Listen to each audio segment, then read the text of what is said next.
Namaskar.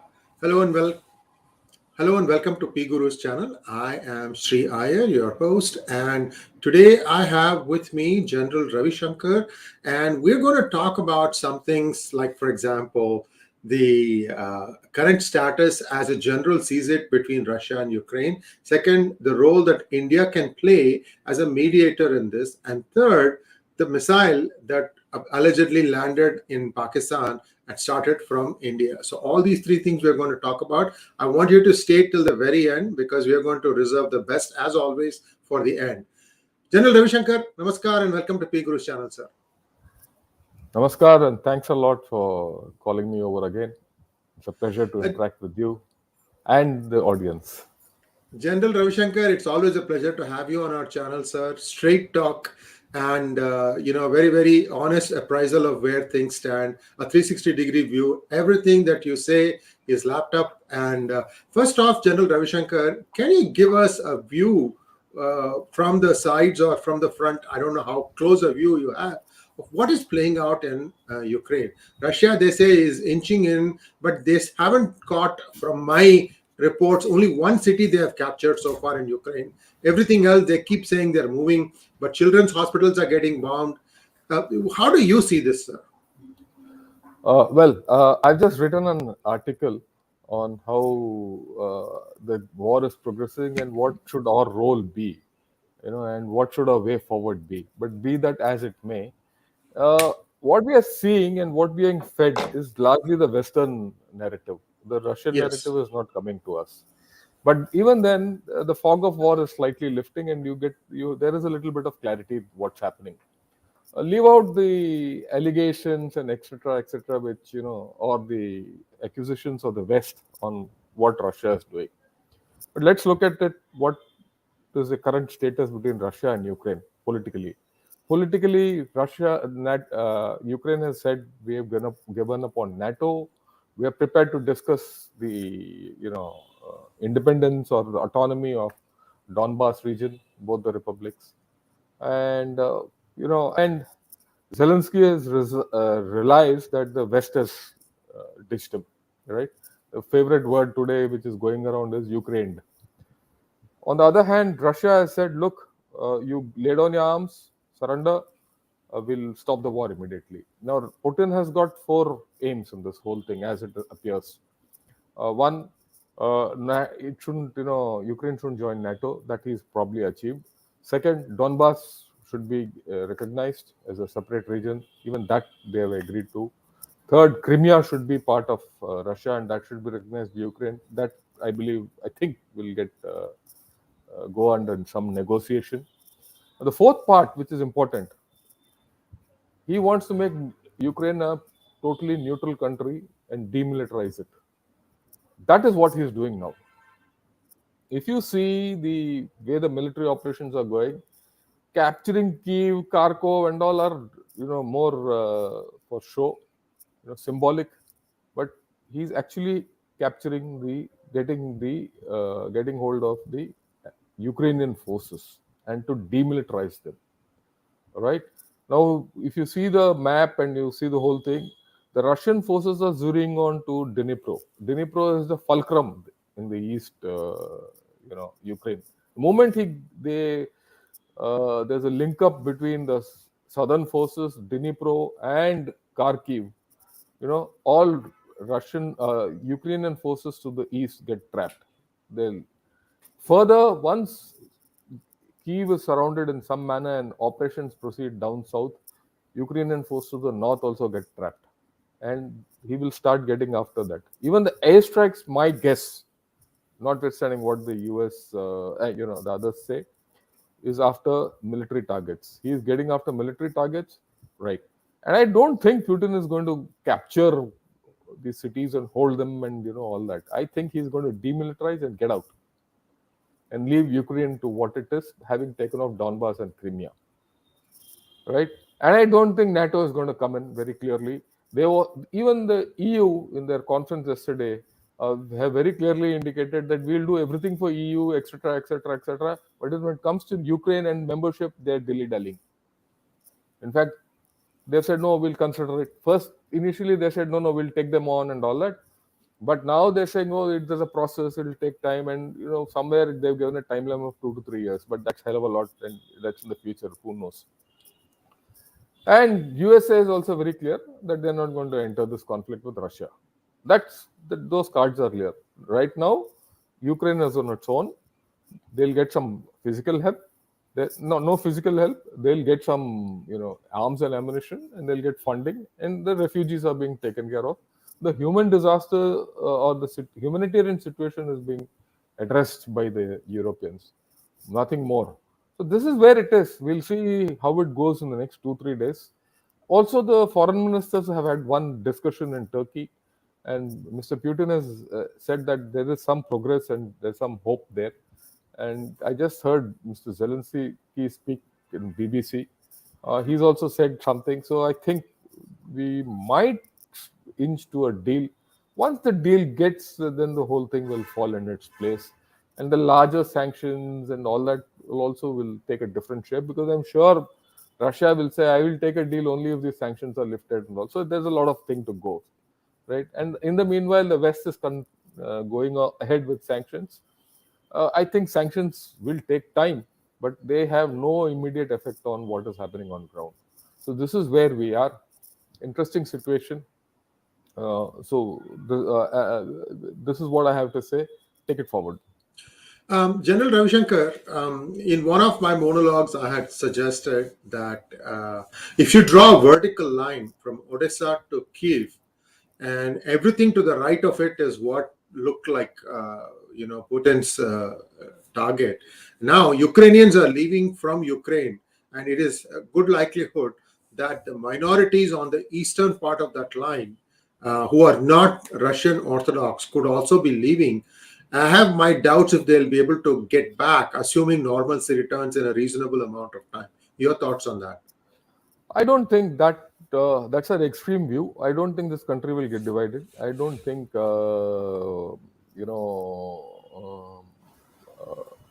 Russia will have a permanent presence there. Russia will put someone there, even if it is Zelensky. He will be put under stipulations where he can't lean towards NATO. And at some point of time, those people will be enabled. And you might be surprised if Russia takes this initiative to get them back. Because look, Russia needs a neutral Ukraine, if not a friendly Ukraine. Friendly Ukraine is out of the equation. At least a neutral Ukraine, even if it's a sulking Ukraine next to it. He can't have a hostile Ukraine, and Ukraine is people. So I'm sure Putin is aware of that. Let's see how it folds. Like I said, we are being hammered by the Western media and the Western viewpoint. The truth might be a little different. Unless we hear what the Russians have said and what their intentions are, we won't know. So I think we should hold our horses and draw before we draw any conclusion. And to your point, sir, yesterday the United States Congress and Senate voted on $13.9 billion package for Ukraine, $6 billion of that going towards arms for Ukraine, and about $3.9 billion for humanitarian effort. So this is what the US is doing. Yeah. And I think Germany has put out about $500 million. These are the big ones that I know of. Maybe UK also will pitch in.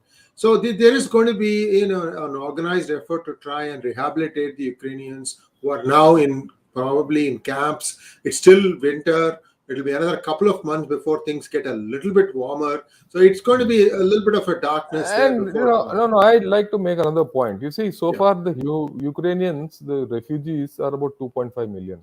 Yes. That's the official figure which is coming 44 million population, yeah. No, 44 million population. Compare it with Afghanistan, 42 million. The whole lot of them are refugees in their own country. Right. Right. And the situation, if you see on the TV and all, the Ukrainians don't seem to be in the distressed state which Afghans and Iraqis were when, the coalition forces and USA went in there or left there. The situation is bad, there's no doubt. Even one life lost is a life lost. But, like I said, more of Western propaganda. And of course, more money is flowing in for humanitarian aid. In fact, there's a report in TASS which says they also got about 10,500 tons of humanitarian aid ready and lined up. So, like I said, let the thing roll out. It is not a one-sided affair. Right? We'll see how it happens. Now, the next, let's just play this thing out a little bit further. Yeah. Sometimes what happens is, based on one country's experience, one place, another country starts feeling emboldened to do what it has been wanting to do for a long time. How much of this, let's say that, okay, let's, before that, sorry, India's role as a peacemaker in this. Do you see a role for India? Because now the two foreign ministers are talking. That probably is the fastest way to come to an agreement, I think. But do you see India's role in this as a peacemaker? Because it's truly been neutral. Look, let me put it this way: India's role as a peacemaker is one step, but I think India's role between Ukraine and Russia in the longer run is also there. Don't count it to just this. Yes, yes. If the foreign ministers are unable to come to some kind of a deal or some kind of understanding, then they'll need help. Who will they go to help? I mean, let's look at it. They won't go to USA or Europe. They are interested parties. They won't go to China because China is also an interested party with China. Who will they go? Who are left? Turkey. But Turkey is a member of NATO and it gets ruled out because that's also becomes an interested party at some point of time. Actually, so you are left with Israel and India, India. right? Israel doesn't have the political heft. It might come down to India doing the mediation. Will the mediation be necessary or not is a different story, but India has good equations with Ukraine, right? And very good equations with Russia. And so India has the capability of this mediating.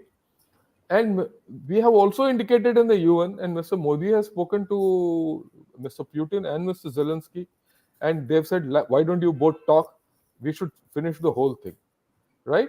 So I think India has a role, but India has a role down the line. Once things cool down, when things, start, India has a role in rebuilding and helping Ukraine out, right? And India has a role in Russia also. It can mediate between Russia and the world to normalize equations. You can't have a big power like Russia sitting in one corner sulking, right? Nor is it feasible that you erase them from your everything. So there is a larger role for India, and India is a power in its own right. Right, it's a regional power of consequence. It's no more like that 62 story. So I see a large role for India in the future. Okay, General Ravi Shankar, the next topic is what I was talking about in my previous question, but let me kind of focus it. Do you think China will feel emboldened to attack Taiwan, or even do some more adventurism in India? First, Taiwan. Look, I was in a discussion 3 days back with a professor from the National Defense University of Taiwan. And a lady who's a bit of a Taiwan expert, Indian, and we discussed this point. The consensus is I don't think China is in a position to first take over Taiwan. It is not in a position to physically attack Taiwan. And mind you, that's a very complicated operation. It is crossing nearly 200 kilometers of open seas. If China attempts that, it will be the biggest amphibious assault after Normandy landings. Very complicated. I don't think China is ready for it. That's the first part. And politically, it is going to buy a lot of flack, just the way Russia has got a lot of flack from Ukraine, right? And then already China is a little wary about the support it has given to Russia. It is shifting its stance. Then the risk of failure is as much as the risk of success. And China, if we know well, will back off if the risk of failure increases. What is the risk of failure, right? The risk of failure is 𝙒 will be finished and China might go into political chaos. What is apparent from outside is that China is a monolith, but internally, if you see, there's a lot of dissent. Their economy is not doing well. An event like this will take them behind. Okay, this might result in South Korea and Japan getting nuclearized, in which case it will complicate the nuclear environment for China completely, right? And so it is just not attacking Taiwan and capturing Taiwan. Then you see the Ukrainian model, how Ukrainians are fighting for their country. What if tomorrow Taiwanese start that? And Taiwanese will do it. They will take inspiration from Ukraine. And then China will have a very tough time. All right? It's not so easy. At this point of time, I think China is totally reevaluating its options of going into Taiwan and taking it over militarily. If I were a Chinese, I will never do it. I will say, let me see non-military options, let me see diplomatic and political options, how to get Taiwan in. And I would rather go in the gray zone way, use the salami slicing tactics and slowly chip away at Taiwan so that Taiwan one day says, okay, take me in, whatever times it takes. So I don't think China will have the appetite. Also remember, China is an aging society. Already it is one of the most aged societies. So I don't think and it's a one-child nation. Will they accept the body bags? So there are many questions. It's very facile to say that China will go into Taiwan. And the same way, coming to India, out of question at this point of time. You'll see the communique which has come out of the 15th round of the Corps Commanders meeting. It's a joint statement which has said a lot of things have happened. We'll take it forward jointly. It doesn't show any animosity whatsoever. I've also taken into account what their foreign minister said. That look, there's no point in both our nations expending energy at each other. We have better things to do. Okay. So China, and plus their experience of Eastern Ladakh last year, year before last. All this put together, I don't think China is in any mood to go hostile or take up cudgels or get into war and all that. I don't think so. But that would mean that they have managed to again slice a little bit of India, isn't it? No, nothing. Whatever is there is there. That's under negotiation. It's not finished. And one should be very clear that whatever other happens, this is going to be a long process. We know it's a long process. So let that long process take on. It's not over. I mean, if you say they've already taken a slice, then you're being very fast on the gun. Then you don't know China. I mean, I'm not saying personally to you, for anyone who's listening to this. With China, one has to be calm, patient, and take it over the long term. The Sunrongchu incident and the resolution of the Sunrongchu took 8 years. This is only 2 years down the line. And we have now moved to a stage where we are giving joint releases. So we need to be patient. Now let's come on the most interesting thing. On the 9th of March, a missile took off from India allegedly and crashed into Pakistan's area, about 124 kilometers. And the DGISPR, when they came out with a press conference, and India kept quiet for, I think, 24 hours or so before they admitted that something like this happened. What do you make of this, General? Because this is sort of unusual. India doesn't usually do something like this. Was there really some sort of a malfunction? Because there was no warhead on that, which shows that it was unintentional miss. Well, let me put it. A missile without a warhead is normally used for trial or testing, right? If it's a trial missile, something must have happened during a test. That's what the official thing is, and I'll go by it. And it might not be a full finished article. It happened near the Mahajan ranges where these tests and all are carried out. So it might have just gone rogue. Something might have gone. And these things happen with missiles and things like that. It's not as if all missiles are absolutely thing. Even in the Gulf War, 30 to 50% of American missiles went awry, though it's not shown to you or told. So that's one of thing. I don't give too much credence to that. It has happened. We have India has regretted the incident, and I think that's the end of the story as far as we are concerned. But the interesting thing is, even Pakistan has admitted that it is a missile without a warhead, and no one has hit some wall, is broken, and all that. But the interesting thing is that it has gone 124 kilometers inside Pakistan territory. They tracked it but couldn't do anything. So it tells you a lot about the Pakistani defenses. And it tells you how to plan your operations when the actual thing comes. So it opens up a can of possibilities, right?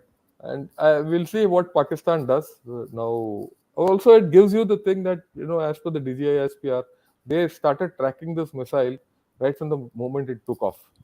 So that means that they are also tracking us. You see, there's a cat and mouse game, right? They're tracking us. They have the capability to track us, but they've shown a incapability of, interfering or intercepting the missile. Also, there is grounds that it probably lost its, trajectory or something, because it initially traveled south from where it took off inside India, and then it took a turn and then went into Pakistan. So Yeah, we don't know how. We don't know. that's So what they're saying, sir. yeah, I agree with you. It's taken a Yeah. turn and gone rogue. These things happen Right. in these missiles and all. It's not a. Haven't we seen, what shall I, moon rovers failing and, rockets taking off and crashing? Failures happen. And, there's not much difference between a missile and a PSLV or, any rocket Apollo series. Didn't we have accidents? This is one of them. Well, very interesting stuff, General Ravi Shankar, and interesting days ahead of us. Hopefully, we'll have some clarity in about a couple of weeks' time, because the events in Ukraine are moving rather quickly, and some sort of agreement has to be arrived at. Let's hope. And General Ravi Shankar, always a pleasure to have you on our channel, sir. Thank you very much, and we'll be back again soon, viewers. Namaskar. Thank you.